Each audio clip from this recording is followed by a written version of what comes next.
કેમ છો વિદ્યાર્થી મિત્રો, એક નવા વિડિયો લેક્ચરની અંદર આપ સૌનું સ્વાગત છે। આજે આપણે ચેપ્ટર નંબર 6માં એક ખૂબ જ મહત્ત્વનો ટૉપિક કાર્ય દ્વારા એટલે કે પાવરની સમજૂતી આપણે મેળવીશું। આજે આપણે લેક્ચરની અંદર કઈ કઈ વસ્તુ ભણવાના છે તે પહેલાં જોઈ લઈએ। પહેલો પોઈન્ટ આપણે સમજવાના છે, પાવર કોને કહેવામાં આવે છે, બરાબર છે। પાવર કોને કહેવાય, બરાબર। બીજી વસ્તુ આપણે જોવાના છે આના અંદર સૂત્ર પાવરનું, બરાબર, પાવરનું સૂત્ર, બરાબર છે। અને ત્રીજી વસ્તુ એકમો, પાવરના વિવિધ એકમો વિશે અને તેમની વચ્ચેનો જે સંબંધ છે તેની ચર્ચા કરીશું, બરાબર છે। પછી આપણે નેક્સ્ટ ક્વેશ્ચન પર આવીશું। એના અંદર આપણે ચર્ચા કરવાના છે સંઘાત કોને કહેવામાં આવે છે, બરાબર છે। સંઘાત કોને, બરાબર। એના પછી આપણે ચર્ચા કરીશું સંઘાતમાં વેગમાનનું સંરક્ષણ થાય છે, બરાબર છે, એ આપણે સાબિત કરવાનું છે। તો આ વિડિયો લેક્ચરની અંદરના જે મુદ્દાઓ છે તે સૌથી પહેલાં આપણે ચર્ચા કરીશું પાવર કોને કહેવાય, પાવરનું સૂત્ર, તેના એકમો, બરાબર। આ અહીંયા તમારો એક ક્વેશ્ચન પૂરો થશે। અને નેક્સ્ટ ક્વેશ્ચનની અંદર આપણે જોઈશું સંઘાત કોને કહેવામાં આવે છે અને સંઘાતમાં વેગમાનનું સંરક્ષણ થાય છે તે આપણે સાબિત કરીશું। એ રીતે આપણે બે ક્વેશ્ચન જોવાના છે। તો શરૂઆત કરીએ આપણે ક્વેશ્ચન નંબર 1થી। ક્વેશ્ચન નંબર 1 છે કાર્ય દ્વારા અને એટલે કે પાવર એટલે શું। સામાન્ય ભાષામાં એટલે કે સામાન્ય આપણે રોજબરોજ જીવનમાં પણ પાવર શબ્દનો ઉપયોગ કરીએ છીએ। કોઈ વ્યક્તિ પાસે કાર્ય કરવા માટે વધારે તાકાત હોય તો આપણે કહીએ આના પાસે ઘણો પાવર છે। તો સાદી ભાષામાં જો પાવર કહીએ તો ઓછા સમયમાં વધુ કાર્ય કરે તો પાવર વધારે, બરાબર છે। સામાન્ય શબ્દોમાં એટલે સામાન્ય ભાષામાં આપણે કહીએ કે ઓછા સમયમાં વધુ કોઈ કાર્ય કરતું હોય તો તેનો પાવર શું થઈ જાય, વધી જાય। અને કોઈ વધારે સમયમાં ઓછું કાર્ય કરે તો તેનું કાર્ય શું થઈ જાય, ઘટી જાય। એટલે તેનો પાવર શું થઈ જાય, ઘટી જાય। એનો કહેવાનો મતલબ એટલો જ અહીંયા ક્લિયર નીકળે છે કે પાવર કાર્ય અને સમય વચ્ચેનો સંબંધ ધરાવે છે, બરાબર છે। એ સંબંધ શું છે કે પાવરને આપણે કાર્યના છેદમાં સમય વડે દર્શાવી શકીએ છીએ, બરાબર છે।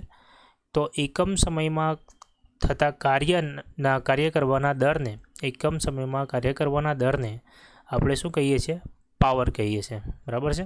કે તમે એકમ સમયમાં કેટલું કાર્ય કરો છો તેનો તમારો દર શું છે કાર્ય કરવાનો, તેને આપણે પાવર તરીકે ઓળખીએ છીએ। ખ્યાલ આવી ગયો?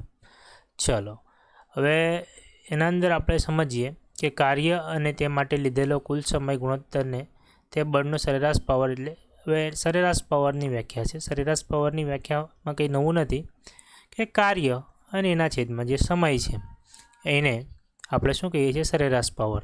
તો કાર્ય અને તેના માટે લીધેલા કુલ સમયના ગુણોત્તરને આપણે સરેરાશ પાવર કહીએ છીએ, બરાબર છે। હવે જો તમારે તાત્કાલિક એટલે કે તાત્ક્ષણિક પાવર જો જોઈએ, એક ચોક્કસ સમયે જો તમારે તાત્કાલિક પાવર જોઈતો હોય કે આ સમયનો પાવર કેટલો છે, તો તમારે જે સમય છે એ સમયને લિમિટ કરીને ઘટાડીને શૂન્ય કરવું પડે।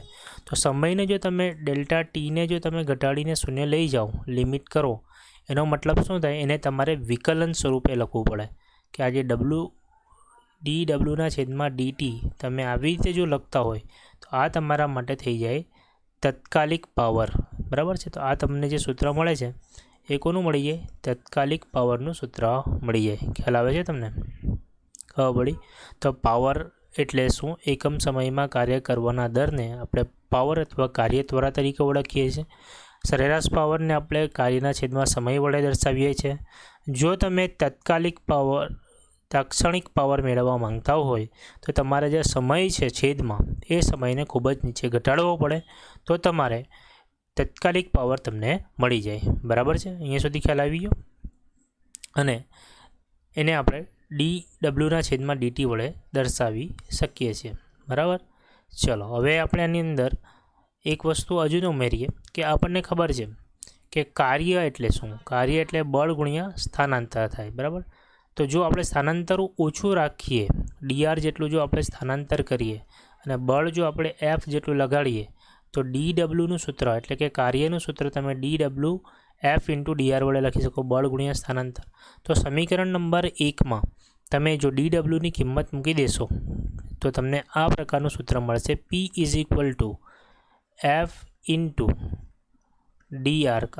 f dr કોની જગ્યાએ મૂકું છું? કાર્યની જગ્યા પર મૂકું છું. બરાબર છે.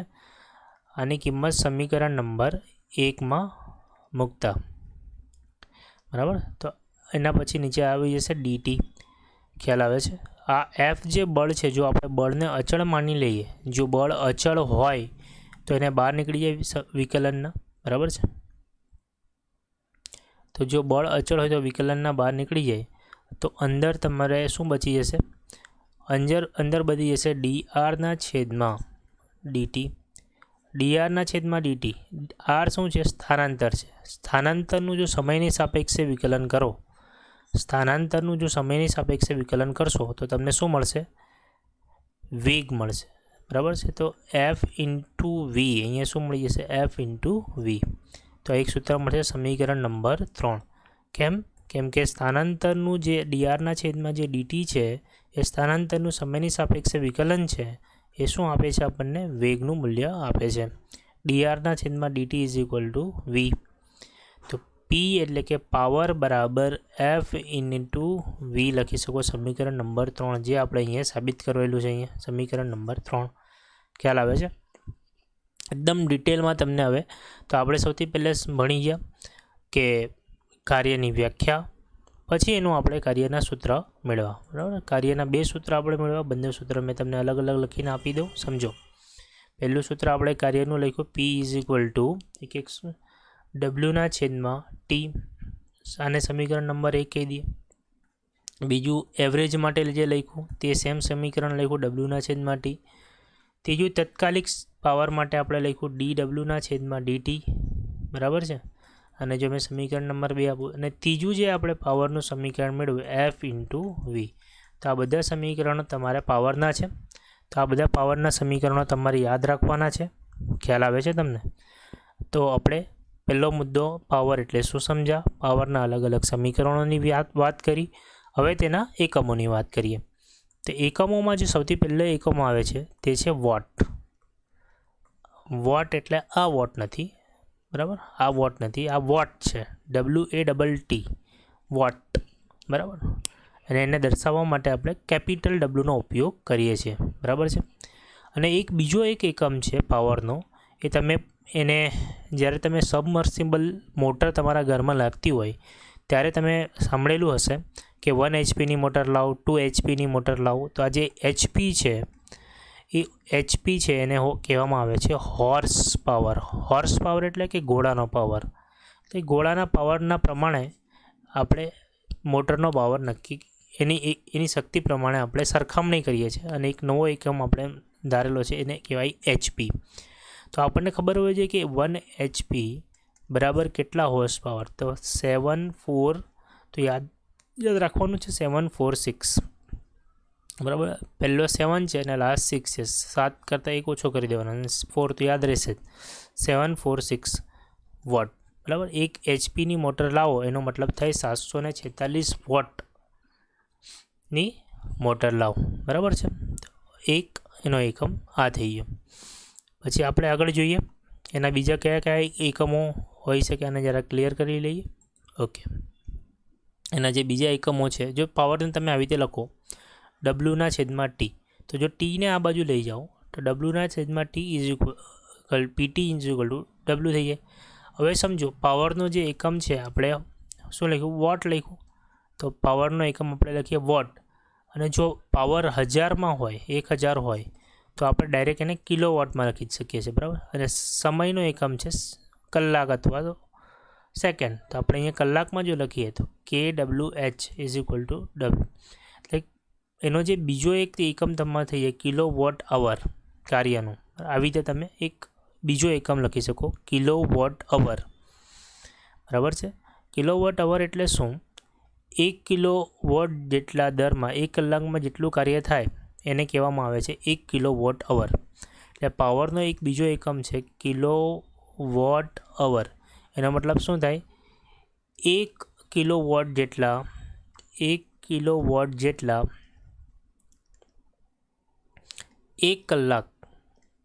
કલાક જો કાર્ય કરવામાં આવે, બરાબર છે, તો જે એને કહેવામાં આવે છે 1 કિલોવોટ અવર જેટલો પાવરનો ઉપયોગ થયો, બરાબર છે. 1 કલાક જેટલા સમયમાં 1 કિલોવોટ જેટલું કાર્ય કરવામાં આવે તો એને આપણે કહીએ છીએ 1 કિલોવોટ અવર જેટલું કાર્ય થયું. તમારા ઘરમાં જે લાઇટ આવે છે તેના જે તમે જે લાઇટ બિલ ભરો છો એમાં જે યુનિટ આપવામાં આવે છે એ 1 યુનિટ લગભગ એનો 6 રૂપિયાથી 7 રૂપિયા ચાર્જ હોય, 6 થી 7 રૂપિયા 1 યુનિટનો ચાર્જ હોય. તો 1 યુનિટ કોને કહેવામાં આવે છે? 1 યુનિટ એટલે કે તમે 1 કિલોવોટ અવર જેટલું વાપરો પાવર તો તમારો 1 યુનિટ કહેવાય, બરાબર છે. તો 1 યુનિટ બરાબર 1 કિલોવોટ અવર થઈ જાય, બરાબર. અહીંયા આ એચને આપણે સ્મોલ લખીએ તો 1 યુનિટ તમે જે વાપરો છો એનો મતલબ થાય 1 કિલોવોટ અવર, બરાબર છે. અને સાથે સાથે 3.6 ગુણ્યા 10⁶ જૂલ સ્વરૂપે પણ એને આપણે દર્શાવી શકીએ છીએ.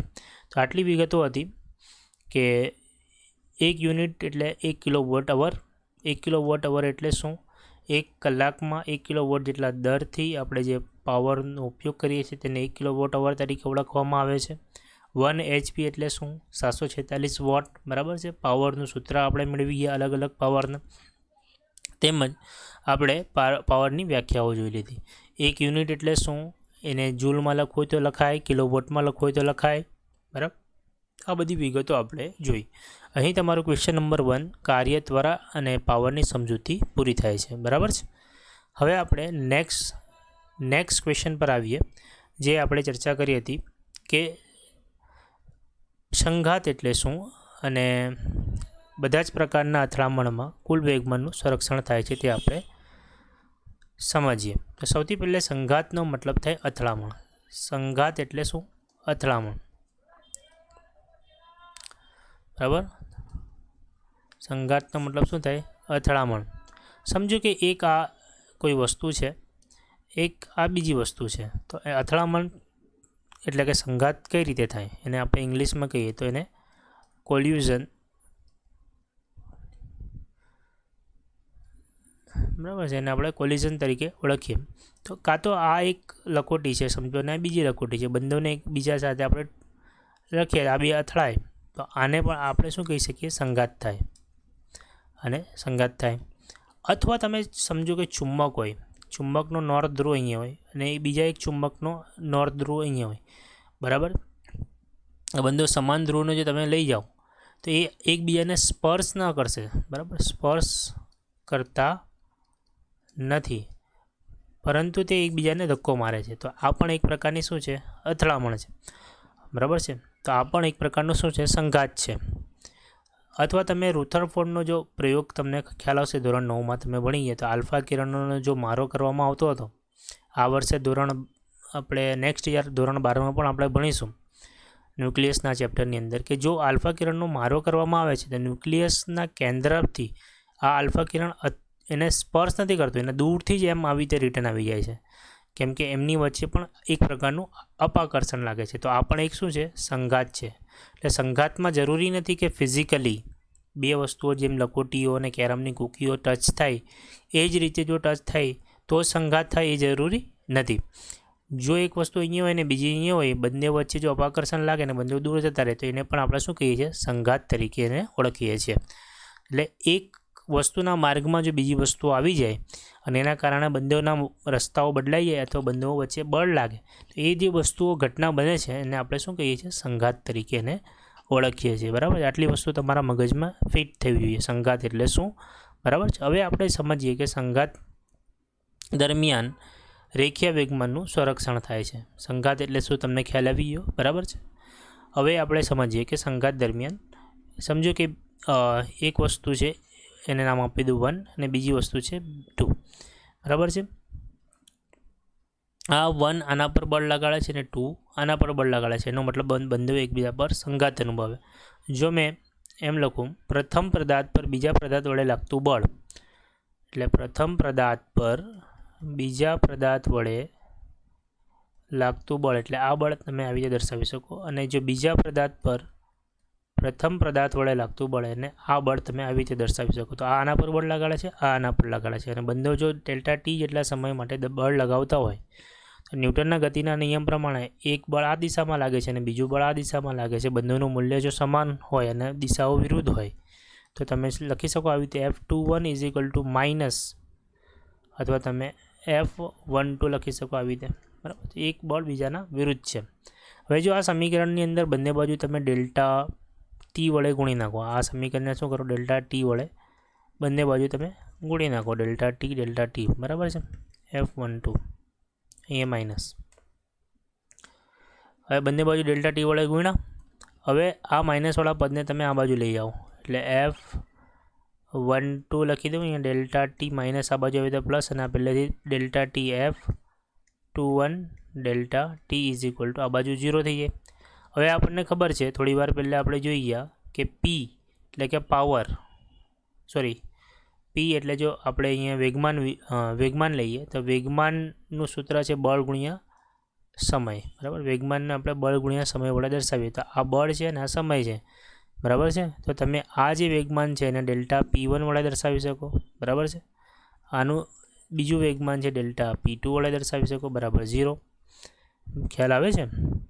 હવે ડેલ્ટામાંથી જો કોમન કાઢીએ તો P1 પ્લસ P2 બરાબર શું થઈ જાય, 0. એટલે કે પ્રારંભિક વેગમાન અને અંતિમ વેગમાન બંનેનો જે સરવાળો છે તે છે 0. એનો મતલબ આ શું છે, દર્શાવે છે અચળ છે, કે જેટલું પ્રારંભિક વેગમાન હતું એટલું જ અંતિમ વેગમાન છે. એ વસ્તુ આપણે અહીંયા સાબિત કરીએ છીએ, બરાબર છે. તો તમે અહીંયા જે થિયરીમાં લખેલી છે તે અહીંયાથી લઈને અહીંયા સુધી તમે સમજી શકો છો. એટલે કે જ્યારે કોઈ સંઘાત થાય છે ત્યારે પદાર્થનું પ્રારંભિક એટલે કે અથડામણ પહેલેનું વેગમાન અને અથડામણ પછીનું વેગમાન શું રહે છે, હંમેશા અચળ રહે છે. એ આપણે સાબિત કરવાનું હતું, તે પણ આપણે સાબિત કરી દીધું છે, બરાબર છે. હવે આના પછી જે નેક્સ્ટ થિયરી હશે તે ખૂબ જ ઇમ્પોર્ટન્ટ થિયરી હશે અને ખૂબ જ લાંબી થિયરી છે. કોલ્યુશન ઇન 1 ડાયમેન્શન એટલે કે એક પરિમાણમાં અથડામણો, બરાબર છે. તેથી અને એના પછી હશે દ્વિપરિમાણમાં અથડામણો. આ બે થિયરી પૂરી થાય એટલે આ ચેપ્ટર પૂરું થશે. વચ્ચેની જે એક થિયરી છે સ્કીપ કરેલી છે તે તમારા સિલેબસમાંથી નીકળી ગઈ છે. તે ટૉપિક છે તમારો 6.10 ઉર્જાના જુદા જુદા સ્વરૂપો અને ઉર્જાના સંરક્ષણના નિયમો. એ આપણે કરવાનું નથી, બરાબર. એ તમારા સિલેબસમાંથી સ્કીપ થયું છે, બરાબર. તો આટલી વસ્તુ તમારે સમજી વિચારીને લખજો. ક્વેશ્ચન જે ઉપર તમને લાલ પેનથી કરીને આપવામાં આવેલા છે એ જ ગૂગલ ફોર્મમાં તમારે સબમિટ કરવાના છે. Thank you very much. મળીએ નેક્સ્ટ વિડીયો લેક્ચરમાં. ધન્યવાદ.